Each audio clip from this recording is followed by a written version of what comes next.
আমাৰ এজিপিৰ আপোনাৰ প্ৰেচিডেণ্ট হ'বৰ কাৰণে আমি 6টা মেম্বাৰ লৈ পেলাই আহি আছিলোঁ। অহাৰ অৱস্থাত আমাৰ আগৰ পৰাই আমাৰ মেম্বাৰখিনিক ভাবুকি দি আছিলে যে তেওঁলোকে আহিলে ইয়াৰ পৰা কিডনেপ কৰিব, গুলিয়াই হত্যা কৰিব, এনেকৈ ভাবুকি দি আছিলে। ভাবুকি দিয়াৰ ফলত তেওঁলোকক কৈছে, মই যিহেতু চামগুৰি সভানেত্ৰী হয়, মহিলা 5গৰাকী মেম্বাৰ মই লৈ আহিব লাগিব, যিহেতু মই মহিলাৰ সভানেত্ৰী হয়। আৰু মই লৈ আহি থকাৰ অৱস্থাত মানে ৰূপহীত তেওঁলোকে আপোনাৰ অৰুণাৰ পৰা তেওঁলোকে ৰূপহীলৈকে তেওঁলোকে হেৰি কৰিছে। পিছত আমি ৰাস্তা চেঞ্জ কৰি পেলাই আমি চামগুৰি হৈ আমি ঘূৰি পেলাই আপোনাৰ অহাৰ লগে লগে বিজেপিৰ অফিচৰ সন্মুখত মজিবুৰৰ গুণ্ডা বাহিনী গোটেইখিনি ল'ৰাকে মই চিনি পাওঁ, যিহেতু আজি 20 বছৰ ধৰি অসম গণ পৰিষদ দলৰ পৰা মই ইয়াতে ৰাজনীতি কৰি আছো। মই 3বাৰকৈ জিলা পৰিষদ ইয়াত খেলিছো। মই প্ৰত্যেকজন মানুহকে মই চিনি পাওঁ, চিনাক্তমুখী হয় তেওঁলোক। আজি আমাৰ এজিপিৰ প্ৰেচিডেণ্ট বিলাক হৈ আছে, প্ৰত্যেকটো জিপিতে চামগুৰিত আপোনাৰ 7-8টা অলৰেডি প্ৰেচিডেণ্ট হৈ গ'ল।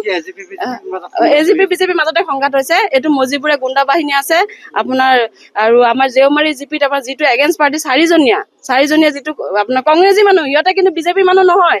বিজেপি মানুহ হলে আমি এৰি দিলোহেঁতেন। কংগ্ৰেছী মানুহক বিজেপি সজাই পেলাই সিহঁতক প্ৰেচিডেণ্ট বিচাৰিছে। মানে আপোনাৰ আৰিফুলে 2 লাখ টকা লৈছে, একবাৰ লৈছে 8 লাখ টকা। আৰু আপোনাৰ মজিবুৰ ৰহমানে সেই পাৰ্টিৰ পৰা প্ৰমাণ আপোনাক কেনেকে দিম, এইবিলাক শুনা পাইছো না। এইটো পাৰ্টিৰ পৰা ধমকি দিছে, এইটো পাৰ্টিক কৈছে যে আপোনালোকে যদি 20 লাখ টকা দিয়ে তেতিয়া আপোনালোকক প্ৰেচিডেণ্ট বনাই দিম। মানে ইয়াত টকাৰ হেৰি আছে। ইয়াত কিহৰ কাৰণে টকাৰ লেনদেন হয়? ৰাইজে এইটো আপোনাৰ মজিবুৰ ৰহমানে আপোনাৰ কৰে টকা, আৰিফুলে কৰে। আৰিফুলে 8 লাখ টকা লৈছে। আৰিফুল আপোনাৰ মণ্ডল প্ৰেচিডেণ্ট চামগুৰি সমষ্টিৰ। ইয়াতে দীপলু ৰঞ্জন শৰ্মাৰ হাত আছে।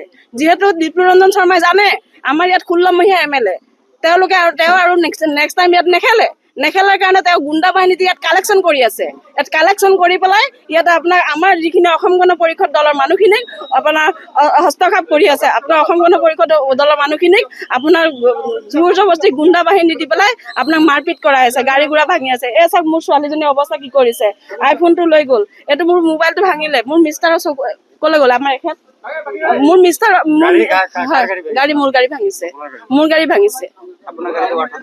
হয় না, মোৰ খালী আছিলো, আমি 3জনে আছিলো। মই মাক জীয়েক বাপেক আমি 3জনে আছিলো, কোনো নাছিলে মোৰ।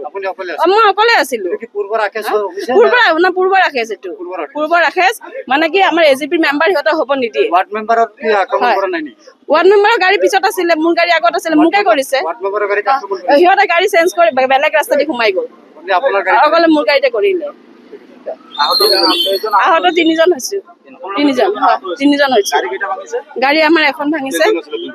দুৰ্বৃত্ত আপোনাৰ কমেও 25জন মান আছিলে। গোটেইখিনি মজিবুৰৰ গুণ্ডা বাহিনী বুলি মই চিনাক্ত কৰিছো। গামোচা পিন্ধি আছে।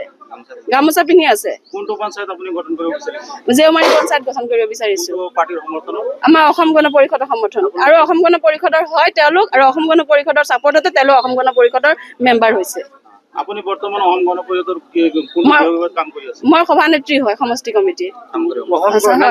আপুনি এতিয়া কৈছে অসম গণ পৰিষদত মানে মেম্বাৰ হিচাপত আমাৰ জেউমাৰী জিপিত 3টা মানে এজিপিৰ ফালৰ পৰা 3টা ৱাৰ্ড মেম্বাৰ দিয়া হৈছে, 3টাই ফেল কৰিছে।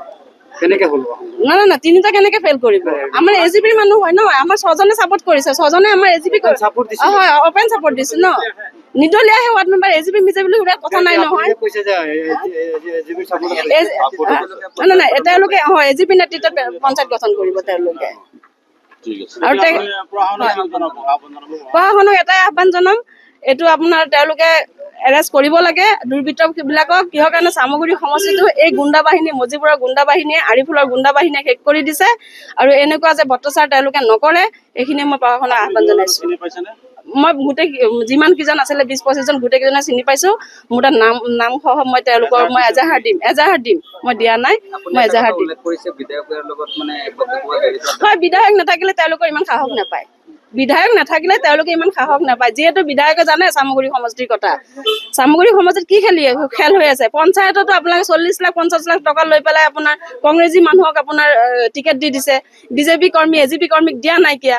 আৰু যিহেতু আপোনালোকে দেখিছে, আপোনালোকে গম পায় যে ৱাৰ্ড মেম্বাৰ বিলাক যিবিলাক আপোনাৰ নিৰ্দলীয় প্ৰাৰ্থী, তেওঁলোকে চাপৰ্ট যাক কৰিব। আমাৰ পঞ্চায়তৰ আপোনাৰ ডিপাৰ্টমেণ্টৰ আমাৰ যিজন ৰঞ্জিত দাসে আমাক কৈ দিছে যে ৰাইজে যাক ভাল পাব, ৰাইজে ভাল পোৱাজনকহে আমাৰ লাগিব।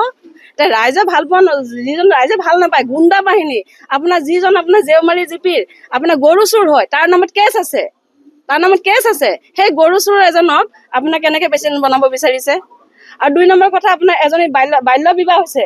বাল্য বিবাহ ছোৱালীজনীক আপোনাৰ কেনেকে আপোনাৰ মেম্বাৰ হ'ব পাৰে আৰু এগৰাকী আছে 4টা সন্তানৰ মেম্বাৰজনী কেনেকে আপোনাৰ প্ৰেচিডেণ্ট বনাব পাৰে তেওঁলোকে এই 3-4জন মানুহ লৈ পেলাই তেওঁলোকে আপোনাৰ প্ৰেচিডেণ্টৰ কাৰণে আপোনাৰ জোৰ জবৰদস্তি প্ৰেচিডেণ্ট বনাই লৈ যাব 4জনলৈ প্ৰেচিডেণ্ট বনাই লৈ যাব এইবিলাক কথা তেওঁলোকে ৰাইজৰ ওচৰত কৰিছে যোনে ছাপৰ্ট কৰে তেখেতে নোৱাৰিব 4জন দি পেলাই মেম্বাৰ দি প্ৰেচিডেণ্ট বনাই লৈ যাব এইটো কেনেকুৱা কথা হয় পূৰ্বতে মোৰ আক্ৰমণৰ লক্ষ্য কৰিলে মোৰ বলেৰো এখনটো ভাঙিলে এতিয়ালৈকে থানাতে আছে মই এতিয়ালৈকে ন্যায় পোৱা নাই আৰু এতিয়া মোৰ যিখন মই ৰানিং চলাই থাকো মই যিখন লৈ পেলাই মই সমষ্টিত ঘূৰো যিখন লৈ মই ৰাইজৰ কাম কৰো সেই গাড়ীখনে আজি মোক ভাঙি দিলে আজি ভাঙি পেলাই গুড়া কৰি দিলে হয় মোৰ ছোৱালীজনী আঘাতপ্ৰাপ্ত হৈছে মেডিকেল কৰিছো হয়